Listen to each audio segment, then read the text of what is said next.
understand FinOps if you're in ITAM, understand ITAM if you're in FinOps, and start to do that data sharing, start to understand where each can help each other, because there are areas where each do help each other, with the what, the why, they need each other in order to be successful within an organization.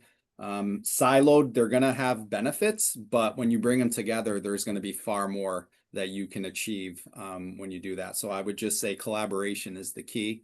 So that's the point I would leave with the audience. Take an interest in it, start upskilling yourself and understanding these things, not necessarily achieving certification, that can come later, but it's more about just that awareness piece. And that applies to both, by the way. That's FinOps to ITAM and ITAM to FinOps. So yeah, it's, some of this stuff you're going to find terminology is going to be a bit to get your head around again on both sides.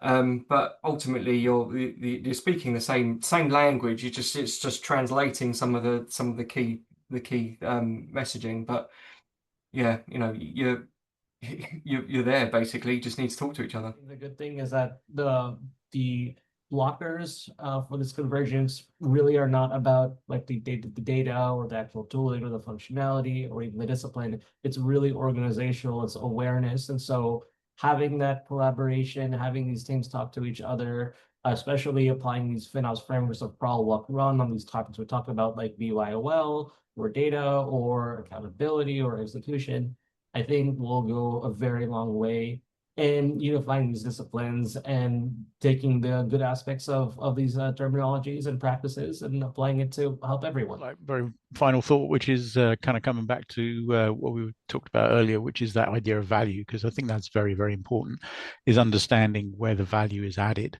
and that value may not necessarily reduce cost. And, think about that idea of risk as well, because, avoiding potential cost is real value.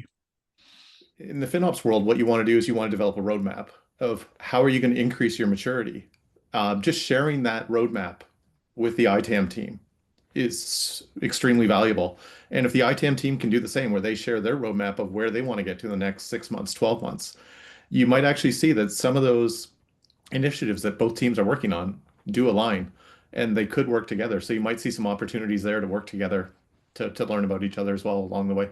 I think that one thing we can take from this too is there's a lot of great tools and resources in both programs, and use it to do some what if analysis. What if we tried things a little differently and try to hit the goals and establish these goals and identify the goals from both perspectives.